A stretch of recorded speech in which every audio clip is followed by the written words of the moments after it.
para elit, Anda tidak merasakan bagaimana susahnya rakyat di daerah untuk hidup dalam keseharian. Anda bicara di televisi, Anda dibayar. Anda menjadikan ini adalah proyek-proyek yang tidak menguras pundi-pundi keuangan Anda. Anda mendapatkan keuntungan di sini. Tapi rakyat di daerah, mereka berdebat, mereka terbelah, dan mereka merasakan pahitnya kehidupan, dan kita akan hidup di dalam negeri ini dalam rasa saling curiga dan mencurigai dengan isu-isu yang tidak jelas akibat dari buzzer-buzzer yang ada selama ini yang ditelan oleh mentah-mentah oleh masyarakat yang ada di lapisan bawah.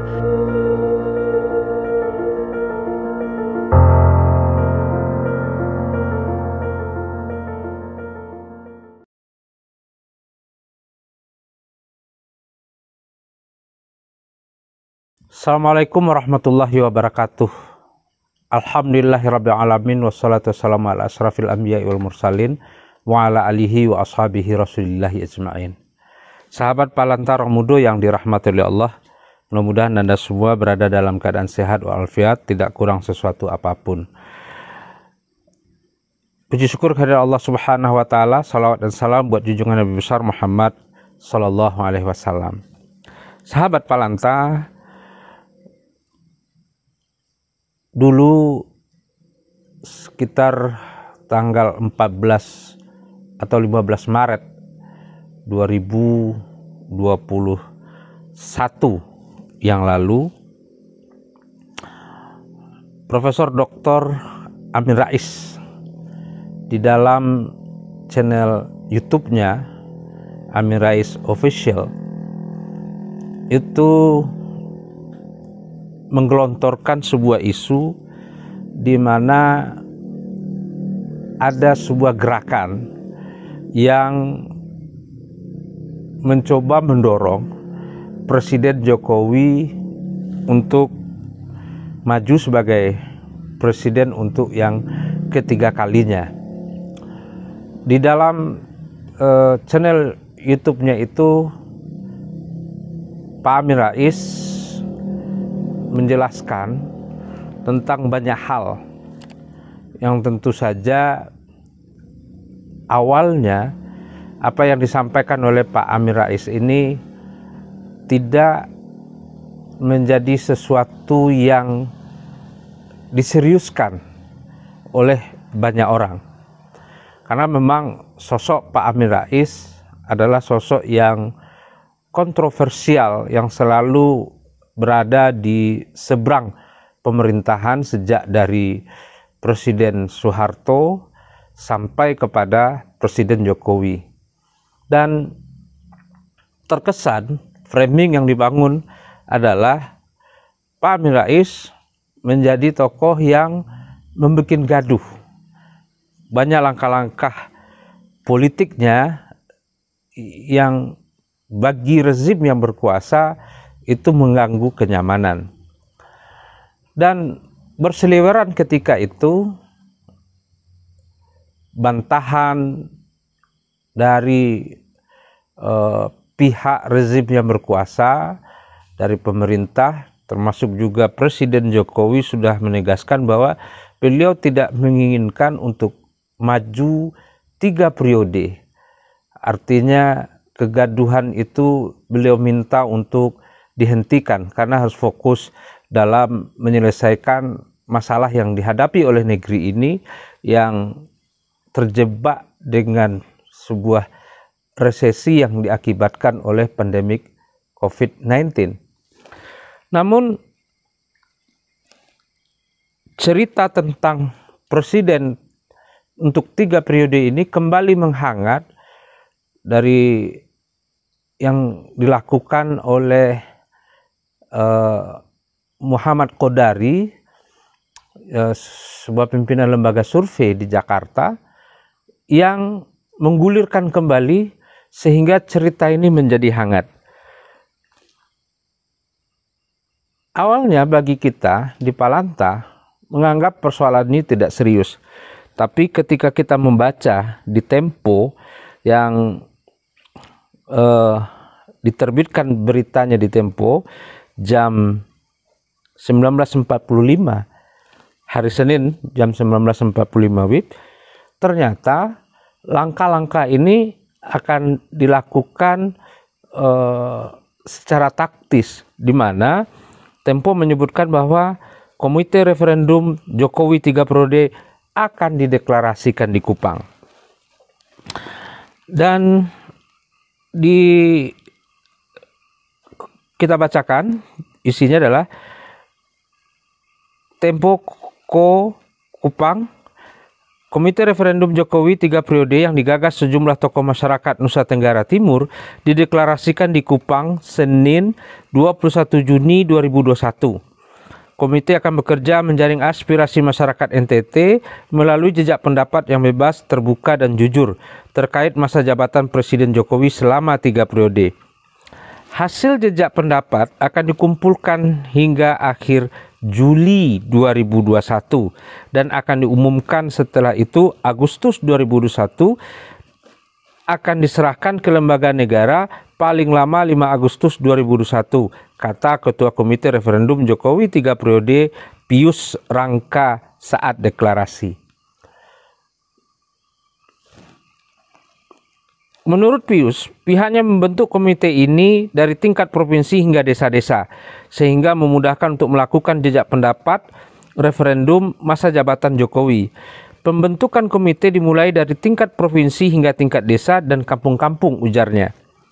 Untuk mewujudkan Jokowi 3 periode, kata dia, hanya bisa dilakukan melalui satu cara, yakni referendum atau amandemen Undang-Undang Dasar 1945, Pasal 7 yang menyebutkan Presiden dan Wakil Presiden memegang jabatan selama 5 tahun dan sesudahnya dapat dipilih kembali dalam masa jabatan sama hanya untuk 1 kali masa jabatan. Pembentukan komite ini, ujar dia, didasari atas keinginan masyarakat NTT yang menghendaki agar Jokowi memimpin negara ini 1 periode lagi karena dinilai bisa menjawab kebutuhan masyarakat. Kita bisa lihat di Papua dengan 1 harga, NTT dengan 7 bendungan yang masih banyak lagi, katanya. Bupati Sumba Tengah Paulus Limu menjamin 98% masyarakat di wilayah itu akan mendukung komitmen ini agar Jokowi memimpin 1 periode lagi. Ia mengklaim masyarakat sudah merasakan pembangunan yang dilakukan Presiden Jokowi. Saya jamin 98% warga Sumba Tengah akan dukung Jokowi 3 periode, ucapnya. Itulah sahabat Palanta yang bisa nanti dibaca lebih lanjut di Tempo Nasional tentang ini.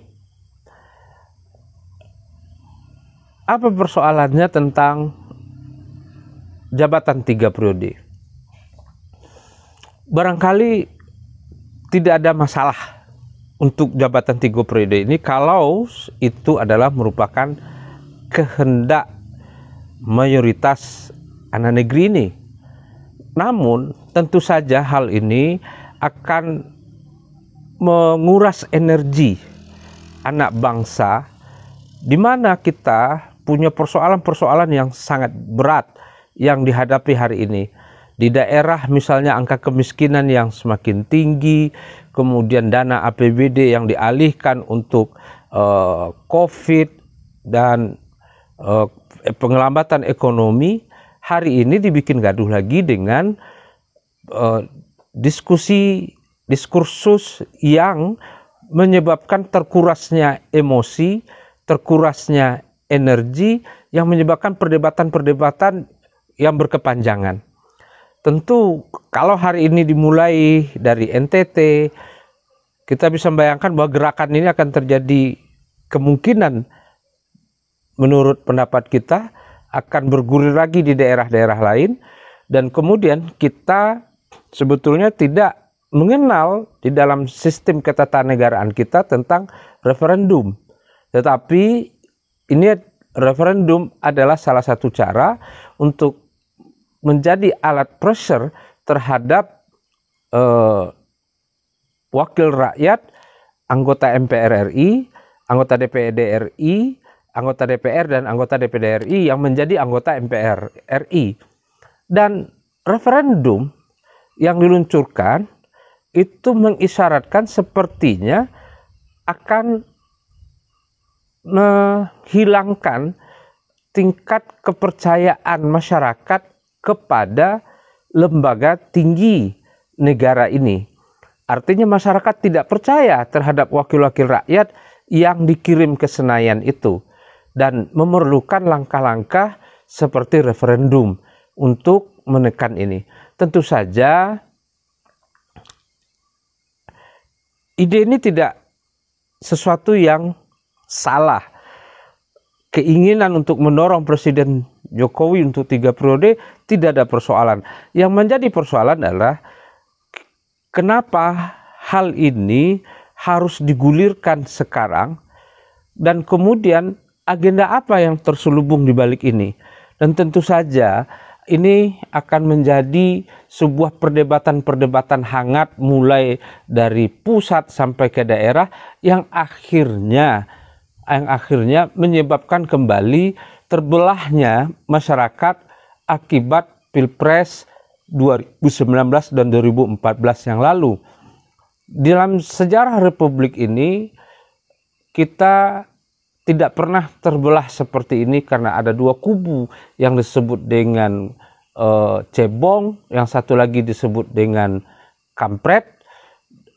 Kemudian ada lagi stigmanisasi terhadap kelompok yang berseberangan, dalam tanda kurung adalah mereka yang kelompok-kelompok Islam diistilahkan dengan kadrun, dan luka itu belum terselesaikan.